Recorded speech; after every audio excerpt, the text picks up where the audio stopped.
Right, so in the fourth video then, we're going to be looking at moving the worm and checking the direction to that using a select case statement, and we'll be looking at something called a wraparound, which is as the worm goes to the top of the screen, it comes back from the bottom. So if you play the game at Pac-Man, virtual game, you'll have that one, and work out where the position is of the worm, and deleting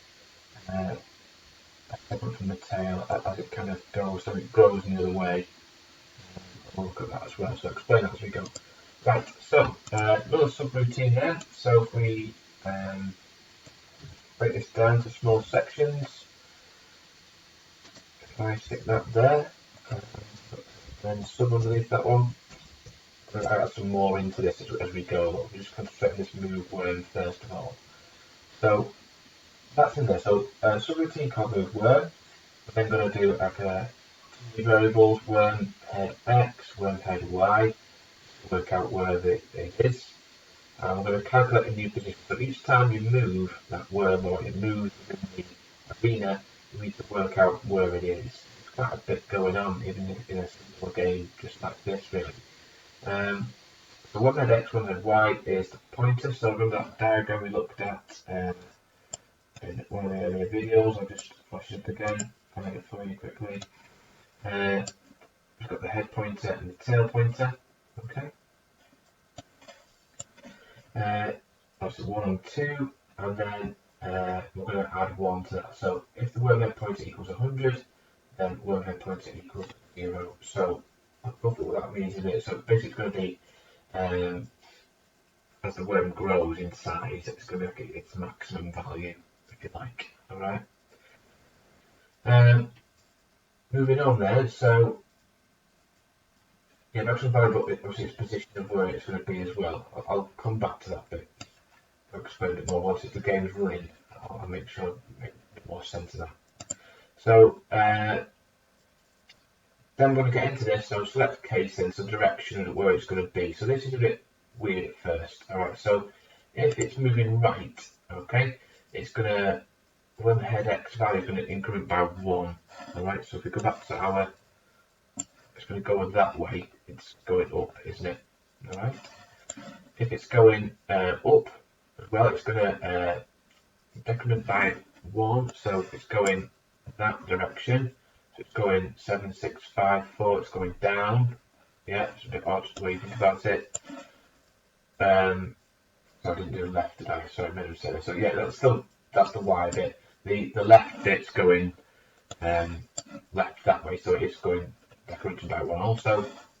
And finally, down is going to go on the Y-axis. It's going to go up by 1 each time. Okay, and that's what that's doing. All right, so yeah, that's it really. So this is just kind of keeping a check really that it's in a certain size as well. All right, that's that bit done. So without further ado, let's just go on to the next bit of the code then. So we need to kind of add a few more bits there. So something called like a wraparound. So if we capture that, we'll do 2 bits here. So underneath that one, a new line. I put a new comment in, so wraparound screen if needed. So if worm head x equals 50, so this is at the end of the arena, okay, or it goes to 0, it's then going to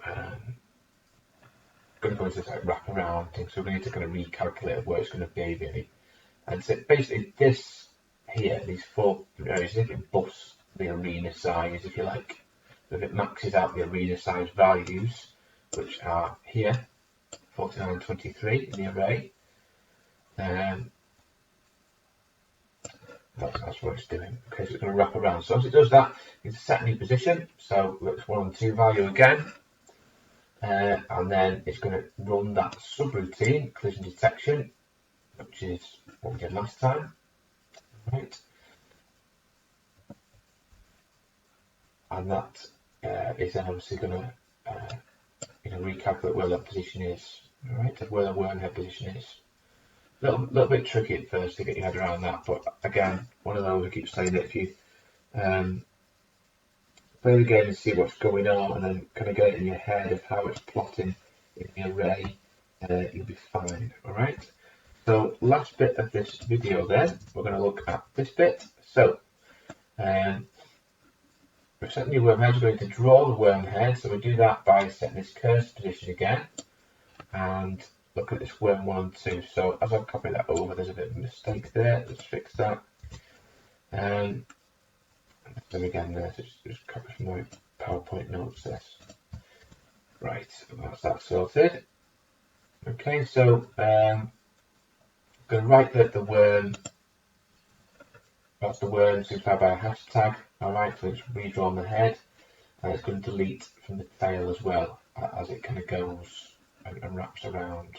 Right, as it moves around. Alright, so it's going to, like, what it's doing is, as the worm moves, alright, if you weren't to delete the last tail pointer, if you like, so if I get that diagram up, hopefully you understand this. So as the worm moves, so as it moves, if it was moving one position to the right, its new head position would be 9, then 8, 7, 6. We need to delete 5. If you didn't do that, you know, it would just kind of stay there. The whole graphics with the game would mess up. So that's what that bit's doing there. So I'm just going to give an empty space at the tail pointer in this case, so it gets rid of that. All right. And yeah, so if tail pointer is between 100 and 0 again, so that's the size of it. And then we're just going to calculate it, and then else. The worm growth can be also set to false as it's moving around, so we're not growing it at this point, it's just moving. Okay, so that's the end of that video. In the next one then, obviously you'll need time to type up that code and so on. We're going to look at, just check my notes for the next video, we're going to look at displaying a game over message. And then we're also going to look at the high score table and things like that, so calculating all that stuff. Alright, so we'll see you next one.